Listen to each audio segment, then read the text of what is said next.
For this next part, we need to make sure that we don't have a twist.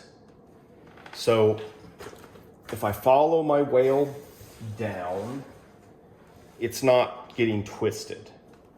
So right now I'm looking at where my blowhole valve is mounted.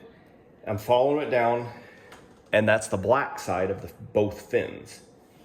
I want to keep this from getting twisted, and I want to grab a hold of the dorsal fin of this whale that is currently turned right side out. We're going to use this dorsal fin to fish the breathing tube up to that valve that we just mounted on there. And what it's going to do is it's going to act like a sleeve. So I can put my hand up in here.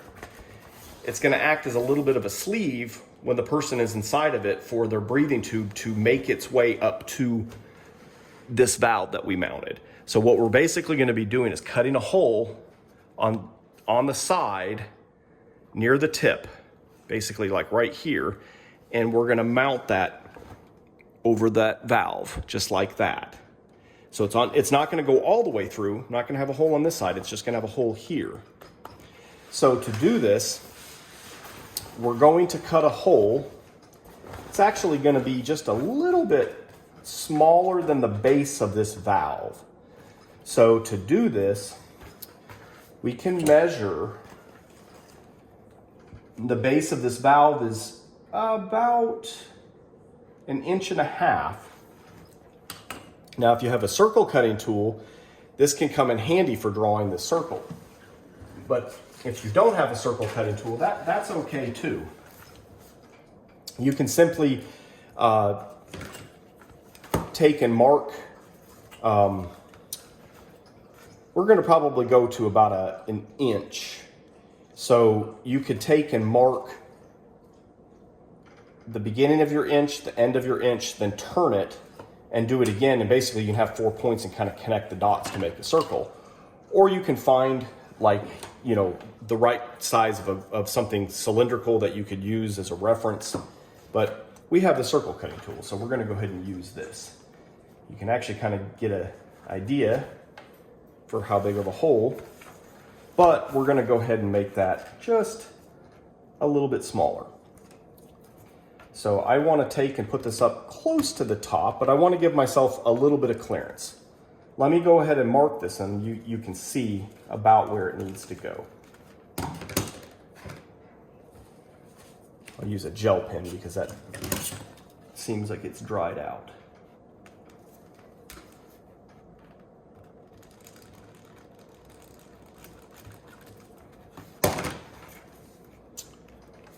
Hopefully you can see that. Let me zoom in here real quick.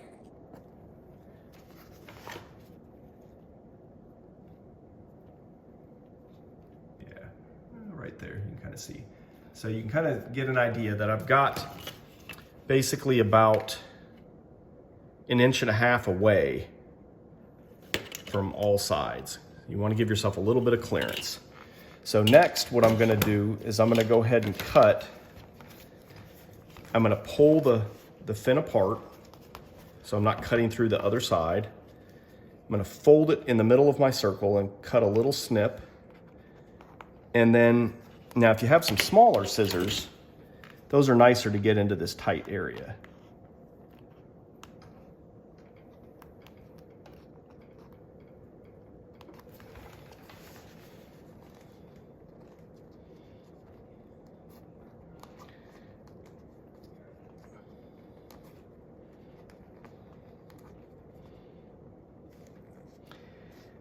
Now, once we get this cut out, we want to verify again that we do not have a twist in our two whales, because it can become very difficult later on if you end up with a twist.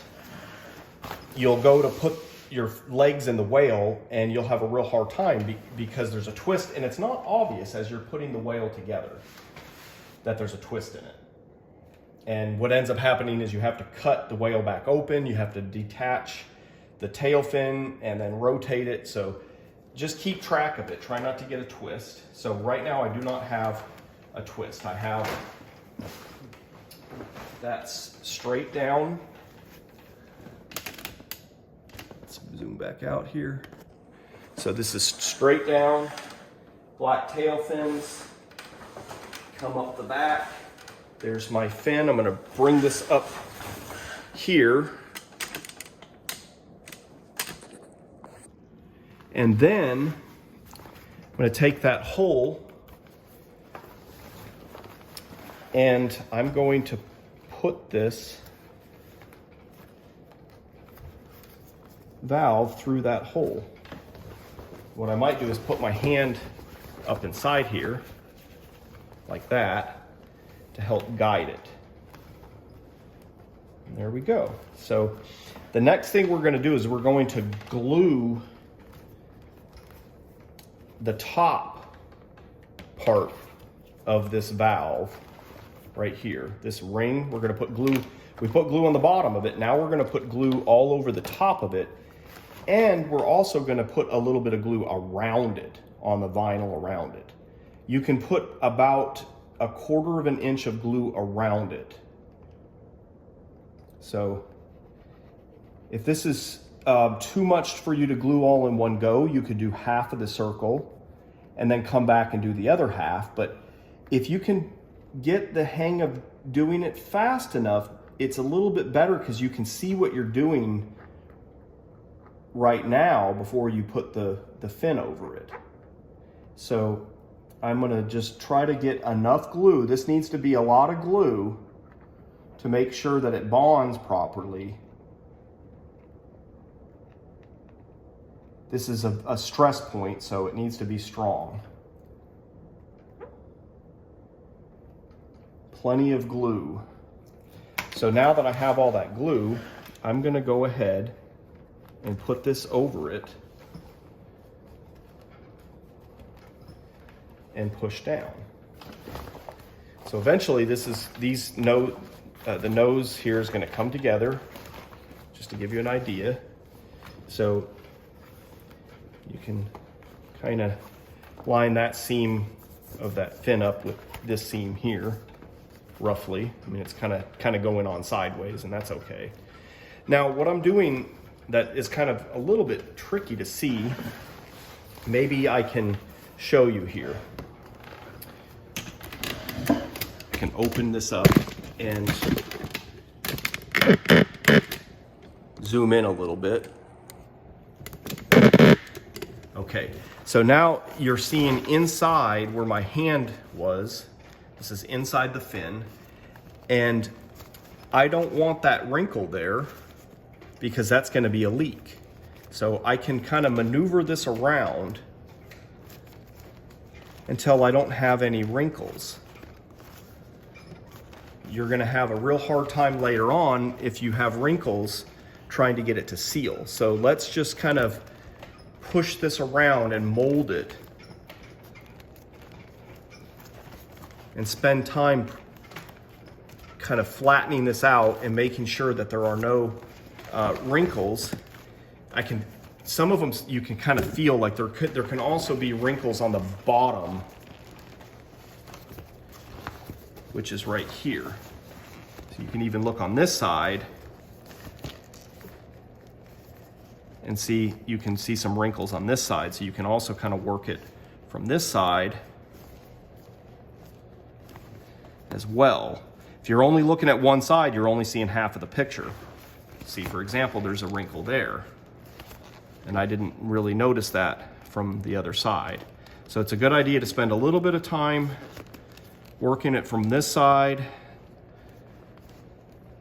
and then flip it the other way and work it from this side inside this fin.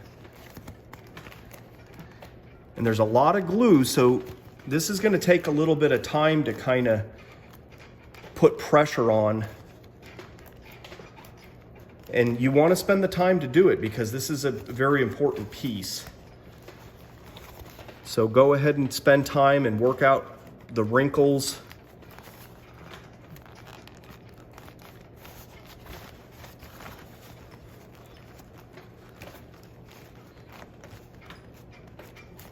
I'm gonna flip it back the other way. There's in between the two layers right here. Go back to this side. You can see I have a little bit of a wrinkle here. See, and you can kind of pull on it. You can pull the material to help with your wrinkles. You know, if it doesn't come together at all and you have too many, you can always pull the whole thing back apart and start over. That's the wonderful thing about this glue, is it's not like super glue. You got plenty of time to work with it and start over if you need to. So this is really what it should start looking like. Is you can see the ring of the valve, and you can see where everything's kind of coming together without any wrinkles. You also don't want to have any gaps in your glue, so hopefully you can check that. If you look between the two layers right here, you shouldn't be able to see any of that valve ring. If you can, you might need to come in and you know, wipe your needle off first, but you can come in if there's some gaps, you can, you know, add a little glue if you need to. So you can search all the way around the perimeter and make sure it looks like there's a decent amount of glue all the way around. And mine looks pretty good, so I'm not gonna add any, but I'm gonna continue to press around this to make sure that it bonds nice and strong for the next few minutes.